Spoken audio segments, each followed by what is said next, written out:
নমস্কার, আপনারা দেখছেন বেবি রানী রান্না রানী চ্যানেলের মধ্যে আজকে বেড় দিয়ে গোলাপ জামুন বানাইয়া আপনারা সাথে শেয়ার করবো। আপনারা পুরো ভিডিওটা দেখবা, স্কিপ করবা না। ভালো লাগলে লাইক কমেন্ট শেয়ার করবা। আর প্রথমে ওই যে বেডের যে সাইডটা এটা কাটিয়ে দিলাম, ওই যে জলা সাইডটা ওরকম করে কাটিয়ে দিয়ে পরিষ্কার করে নিলাম। এখানে অতটুক বেড লইছি, আপনারা যদি বেশি বানাইতে বেশ লইয়া বা।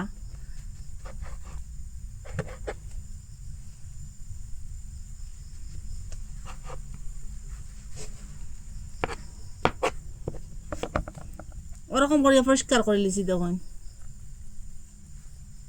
ওরকম করিয়া সবটা পরিষ্কার করে লিছি দেখুন। সাইডটা কাটি লিছি, একটা গামলার মধ্যে এখন উঠাই দিলাম।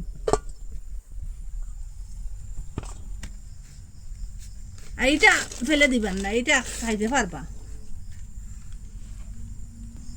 একটু দুধ দিয়া দিয়ে এটা হাতের সাহায্যে ম্যাশ করবো ওরকম করিয়া। একবারে দিবা না দুধ, একটু একটু করিয়া দিবা, একটু একটু করে দিয়া দেখবা।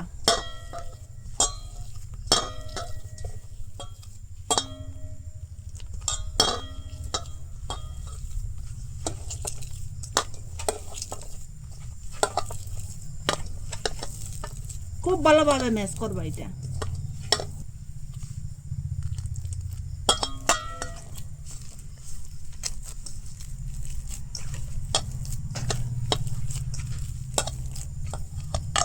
এটা যে দলা দলা ভাবটা, এটা হাতের সাহায্যে খুব ভালোভাবে ম্যাশ করি, এটা ভাঙ্গিয়ে দেবা।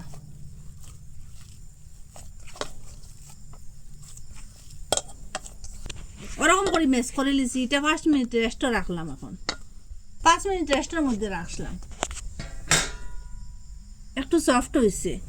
আর এখানে যে খাইবার সুটা একটু দিয়া দিম, দেখুন একটু সামান্য করে দিয়া দিলাম। এটা দিয়া একটু ম্যাশ করম। বেকিং সোডার সাথে 1 চামচ ঘি দিলাম, ঘিটা দিলে স্বাদটা বাড়িব। খুব ভালোভাবে এটা ম্যাশ করব। ঘি আর বেকিং সোডা দিচ্ছি, যে বেকিং সোডা সামান্য দিয়া দিবা। খুব ভালোভাবে আবার ম্যাশ করব। ওরকম ম্যাশ করার পরে কিনারে দিয়ে আর 1 চামচ ঘি রাখলাম। ঘিটা হাতের মধ্যে ওরকম একটু একটু লাগাইম আর ওরকম ছোট ছোট করিয়া লইম। আপনারা বড় যদি বানাইতে বড় লইবা, আর ওরকম বানাইলে তো ওরকম করিয়া লইবা। ওরকম গুলগুল গুলগুল করিয়া শেপটা দিলেন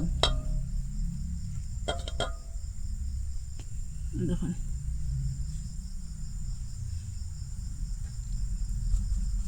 একটা তালের মধ্যে রাখে দিলাম। এরকম করে সবটা বানাই লিছি। 1 বাটি চিনি দিয়ে দিলাম এখানে শিরার লাগিয়া।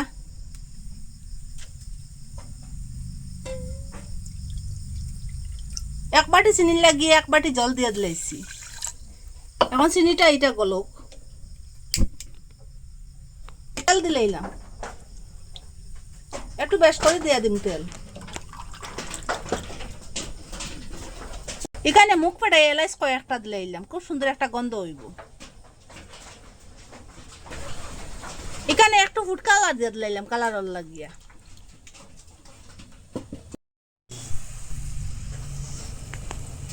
শিরাটা ওরকম ফুটার পরে এটা একটা দুটান না হইলে হইব, একটু ঘন হয়েছে। এখন গ্যাসটা অফ করে দিলে এটা একটু ঠান্ডা হইব।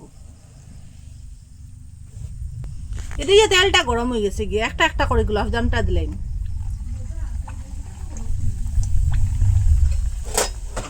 আগুনটা লো মিডিয়ামে রাখলাম। এটা লো মিডিয়ামে রাখে এটা বাজিবা।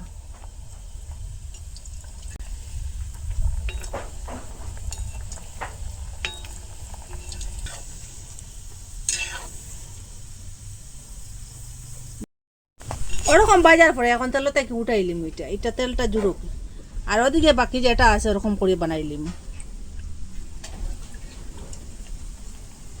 মধ্যে রাখি দিলাম, বাকি যেটা আসলো ওরকম করে বানাই লিছি।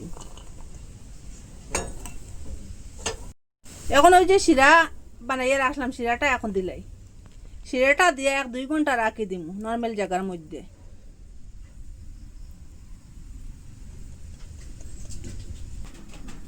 আপনারা তো কত গোলাপ জামুন খাইছেন, ওরকম করে যে অল্প জিনিস দিয়ে যে গোলাপ জামুন বানানো যায়, আপনারা ভিডিওটা না দেখলে না বিশ্বাস করতা না। নিজের হাতে যেন ওরকম গোলাপজাম বানানো যায়। দোকান থেকে আর এইরকম কিনিয়া খাইবার কথা আপনারা ভুলে দিবা গিয়া। একটা দুইটা বেড দিয়া বা 3-4টা বেড দিয়া কতটুক গোলাপজাম হয়েছে, যারে দিবাই সেও বুঝতে পারতো না এটা কিনানি না করে বানাইল। নিজের হাতে বানাইয়া খাইলে তো স্বাদটাও আলাদা। আপনারা মিস করবা না, একদিন ওরকম বানাইয়া খাইবা। আর আপনারা কই থেকে দেখরা কমেন্টের মধ্যে নিশ্চয় জানাইবা। আর ভালো লাগলে লাইক কমেন্ট শেয়ার সাবস্ক্রাইব করবা। আগরে যেটা উপকরণ থাকে সেই উপকরণ দিয়ে গোলাপ জামুনটা বানানো যায়, এত খরচ লাগে না এটার মধ্যে। আর আজকের ভিডিও এখানে শেষ, নতুন একটা ভিডিও লিয়ে ফিরে আসবো বন্ধুরা।